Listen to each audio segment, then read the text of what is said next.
Are you a technician who wants to set yourself apart? Then the Trusted Technician podcast is for you. I'm Derek Hoferter, coach and trainer at SBE, and on this podcast, we will have experienced HVAC coaches and trainers, as well as top-performing technicians, all sharing their tips and strategies to help you be more successful. This is the Trusted Technician podcast. This is Coach Derek at SBE, and today we have an episode I'm excited for. I'm at the George Brazil offices in Phoenix, and I'm with Kylie. Kylie, hi, welcome to the podcast. Hi, how are you? I'm good. Thank you so much for taking the time to share with us, because I think you have a really interesting story that a lot of people are going to be fascinated by. Yeah. So to get started, Kylie, what were you doing in March of this year? In March of this year, I was working in the meat department at a grocery store as a meat manager, in fact. Okay. Yeah.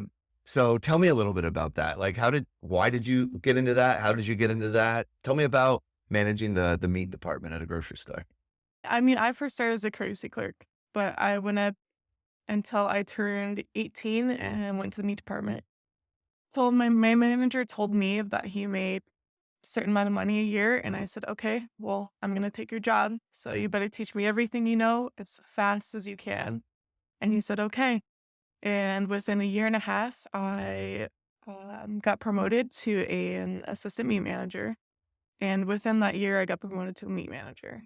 And I absolutely loved it. I loved being able to do the paperwork, the training, the helping the customers just get what they want and get what they like on a daily basis. And I've seen the same customers every single day. You know, there's people that get in there every single morning at the same exact time, and just being able to give them that smile that can make the rest of their day even better.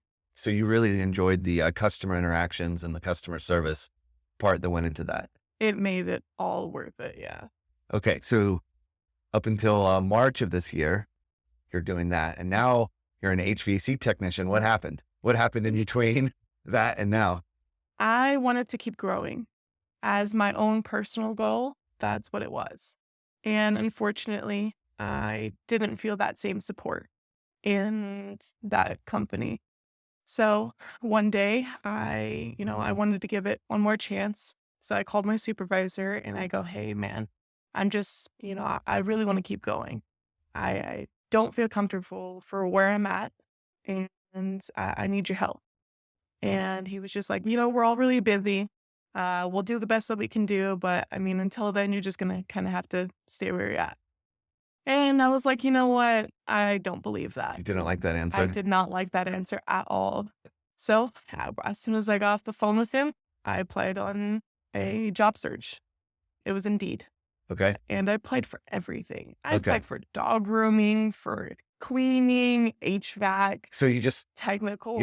You're like mad or whatever. And you're just like mad applying. Mad at And you're like HVAC tech. Like, I don't know anything about that, but I'm still going to apply. I'm going to go. Yeah, I'm going to do it. And it was amazing because it was an apprenticeship program, which really caught my eye. And I go, if I can learn a trade, wow, imagine where that can take me.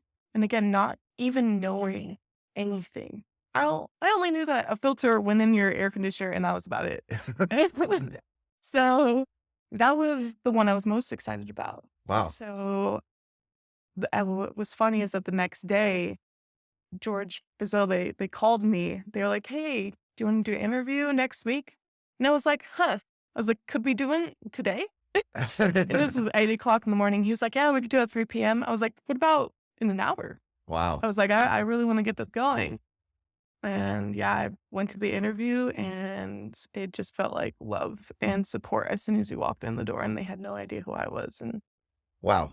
I'm curious about that, because with no HVAC experience, no mechanical experience, no technical or industry trade experience, what's an interview like then? Like, what do they ask you? Because they can't really ask you like about like, do you know what this part of the system is or anything like that? So what was that interview like?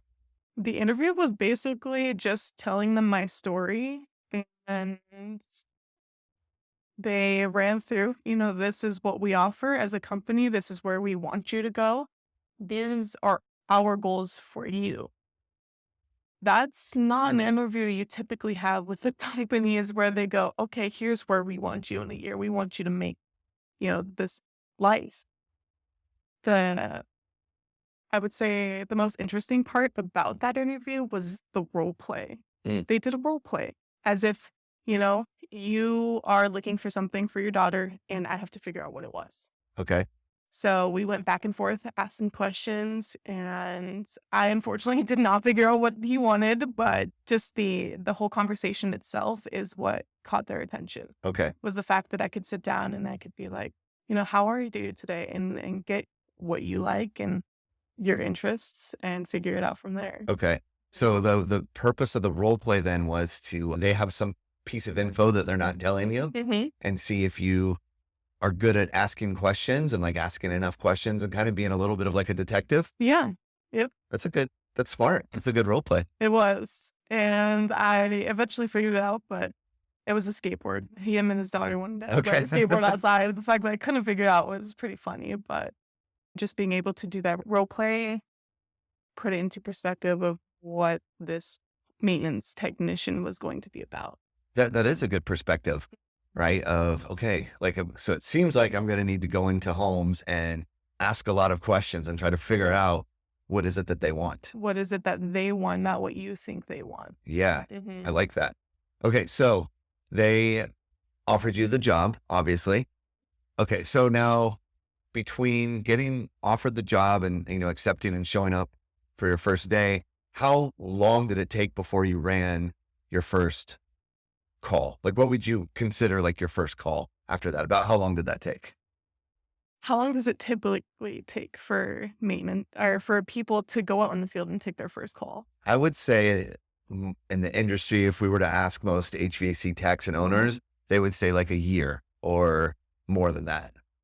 Are you ready for my answer? Yeah, I'm ready for your answer. It took me a month. A month. From the day I started orientation, the safety videos and all the boring stuff, to going out into the field and running a maintenance. By yourself. By myself, yeah, it took me about a month and a half by myself. Wow. Mm-hmm. Okay. So fill in the blanks. What did they teach you? Like, what was going on during that month to be able to go do that by yourself in such a short amount of time? For the first 2 weeks, you do the basic training, the safety videos, the orientation, getting your truck stock, and then you go into the process. They start to teach you the process after those first 2 weeks. The first week of the process is just basically learning about the systems, what kind of systems you're working on, how to take them apart, get them back together, then following the maintenance towards that second week. So it was the third week of learning the system, and then the fourth week that you are in the lab that they Mhm. have here at George Brazil. You run through each station, running from walking through the door, saying hi to the customer. You go up to the door, you roll out the carpet, say hi to the customer, talk to the customer a little bit, build that rapport, and the customer being our trainers. Right. And then running through the maintenance and ending the maintenance. So after that fourth week of being confident to be able to run a maintenance, then you go out into the field. And you're not alone. You do have a field trainer with you, which is amazing to be able to have that one-on-one with someone, like having that support in the field. Because it is a lot. It's a lot being crammed into your head. And again, I had no experience. You tell me all these things within 2 weeks. I'm like, oh my goodness, I'm so nervous. I don't know what to do, but you do. And you just don't want to mess up. So that's the week with the trainer. Again, just getting comfortable to be able to do the maintenance, start to finish, fill out the paperwork and all that good stuff. And that week after, they go, okay, so how are you feeling? And again, I was still on the rocky end, but I knew that I could do it. And if I just continue to have the confidence that I had walking in to Georgia Brazil, I know I could do it. And with my past experience, it's not that hard. Okay. Yeah. It's really just been what, 4 months now or so that you've been running your own Yep. maintenance calls. Hmm. and you're doing really well, right? I think we were talking this morning, your average ticket's like 520, which is a really good maintenance average ticket. That's higher than most technicians that I know for their maintenance. Hmm. So what are you doing that's making you so successful on these maintenance visits?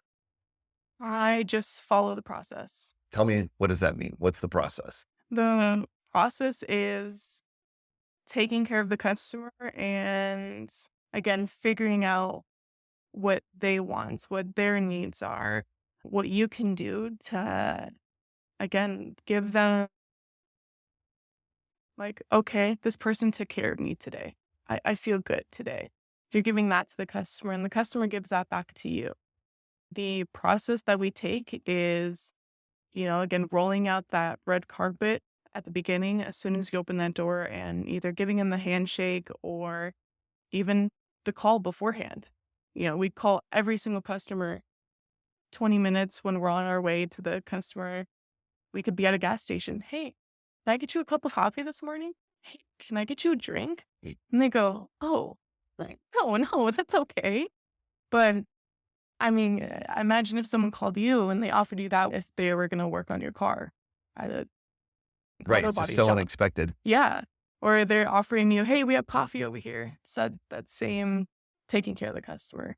And again, the process of going through start to finish on a maintenance. And the maintenance is checking out the air conditioning system. You go through that and keep the customer involved because, again, a lot of these customers, they don't know what's going on with their air conditioning system. They don't realize how much of an impact it has on their home. Mm. And if you are able to understand their needs, then it helps you in the process. And again, you don't chase the money. I mean, we talked about my average ticket. Half of the time I don't even want to look at it. You don't even want that thought in your head because, again, then the money chases you. Yeah. Mhm. I'm curious about something, and especially if we kind of compare this to the meat department at the grocery store. Because I'm assuming at the grocery store, right? People woke up that morning and they're like, I need some type of meat. They kind of maybe have an idea of what they want in their mind. They go to the store, they're shopping, right? They're walking into the grocery store intending to spend money on some type of meat, Mhm. right? And then you might just be there to help them refine the selection or give them ideas or, different things like that. But they're like walking in and telling you, I want this Mhm. versus a maintenance agreement and a maintenance visit. The homeowner probably didn't wake up that morning saying, you know what, I'm going to spend money on my system, right? They're not technically shopping, even though they purchased that visit, they're not really shopping. So wouldn't you say there's kind of like a big difference in the type of customer, or do you feel like it's all the same? There definitely is a big difference, again, because they're not looking to do that. They're not looking to do anything. They're looking at this person is going to work on their AC unit and leave. Leave. Yeah. But being that person that's like, no, I'm here to help you. I'm here to assist you in anything. They're like, oh, well, okay. What is it then? So I would say it is a big difference. It's a big adjustment for not only myself, but for the customers as well. Yeah. Cause you're not only just running maintenance visits, but you're also running maintenance visits on systems that are kind of on the newer side of things too, right? Hmm. So that even adds to it of the homeowner might even be like, not only am I not intending to spend money, like this thing is brand new. Like what's possibly going to be wrong with it? Hmm. So what are the conversations that you're typically find? Like what are people wanting to do in your experience? Like what are the questions you ask and what are the opportunities there? And the reason why I'm asking this is a lot of technicians tell me like, oh man, I get stuck with the maintenance visits. I get stuck with the new systems. There's nothing there. There's no opportunity there. Well, I mean, what are you guys doing? Really look at yourselves and be like, well, is there something that I'm thinking that's good for them? I mean, what if that doesn't sound good for them? You can't tell me you want me to get this maintenance that costs this amount of money. Like, no, no, I say no. But if you go, hey, have you thought about what it might be costing you for your air conditioning? Like, okay, how do I explain this? I would say for newer systems, you don't look for problems that aren't there, first of all. That's just, you don't do that. Yeah. But what you can do is you can look for, or I wouldn't even say look for, you can ask the customer, hey, have you guys had any type of blackouts? Have you noticed that when your air conditioning turns on, does the lights flicker? Mm. How's the airflow been? Has that been okay for you guys? Is there some rooms that are more hot than others? Comfortability. Are you guys comfortable with the way that your air conditioning is? What can I do for you? How can I help you today?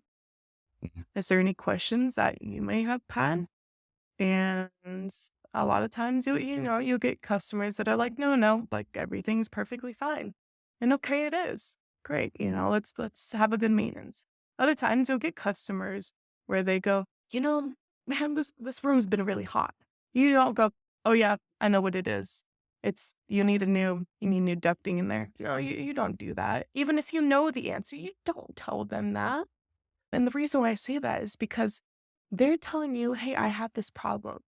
Just like your mom isn't going to be like, okay, or your mom can be, well, you need to do this. No, that's not what I want you to do, mom. I want you to like understand what I'm talking about. So you go with them.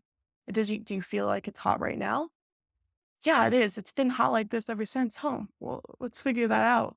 And you go into the asking more questions, but just being able to listen is the biggest factor. Just listen to what they have to say. Hmm.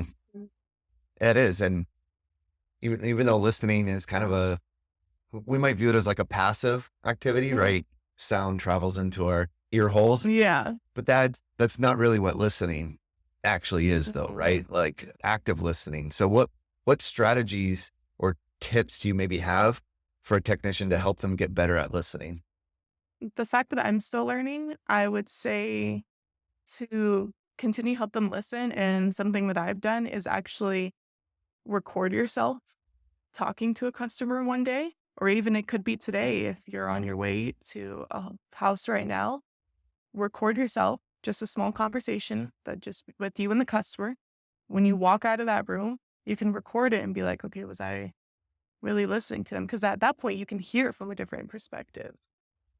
Another thing I would say is I have a tendency to cut people off because I'm like, oh, I'm excited to tell them what I know. I'm excited to tell them that it does this and this and this. You don't, because you don't know if that's what they care about.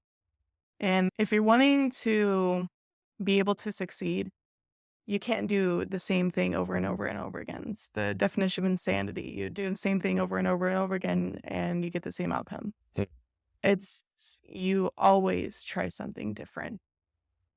I guess that could be the biggest advice that I have is always try something different. Okay. So you're not afraid, really? Like, I think fear is something that holds a lot of people back. Like, there's a lot of instances where your lack of fear, and maybe you felt nervous or anxiety, but you still went for it, right? Yeah. Yeah. Like just switching from a doesn't go grocery away. store to an HVAC company and a month later going and running calls by yourself. Like there's a lot of kind of pretty courageous things, but it seems like it extends to that of just not being afraid to try something different or not being afraid to ask a question Yeah. and just see what happens. Not be afraid to not be the smartest person in the room. Wow. Yeah. Which is saying a lot. Like because I think for a lot of technicians, they're like, I'm the expert. I have to be the expert. The homeowner needs me to be the expert. And you're saying like, no, you don't need to be that person. You don't need to tell them everything you know. And if I can tell you guys anything, it's every single call I go to, I always want to tell them everything I know because I'm excited about it. Going into and being an HVAC tech or any kind of construction field or any kind of trade, you want to tell everyone what you know. Just like when you tell your spouse how your day was after that. Your spouse isn't going to go, oh, but did you check their ducting? Did you do this? He's going to be like, oh, wow, babe, good job. That's an active listener. That's someone that's listening to you. And if you apply that to customers, it just makes your day even better. And again, just don't don't tell them everything you know. Yeah, that's tough, right? That's really tough. Well, Kylie, I feel like I could talk to you for like hours, Mhm. but we try to keep these episodes around 20 minutes. And I know you have calls Yeah. to go do and you have to get to work. So let's end with this. Is there any piece of advice that you would give to maybe a brand new tech who is in more of a traditional format where maybe it's been, months and they haven't ran their own call, or maybe even there's somebody that's listening to this who's never considered being an HVAC tech. I don't know. Any final piece of advice you want to throw out there to anyone listening? Don't be afraid. Go for it. Find your ambition. Find what you want to do, or even try something new. Again, you don't know until you try it. And for any advice for the HVAC techs, follow the process. Pick your pitch. Pick what you want to do. Take care of the customer. Take care of anybody. And you're going to have a great day. That's all I can say. All right. Well, thank you so much. I really appreciate it. Thank you. I appreciate the time.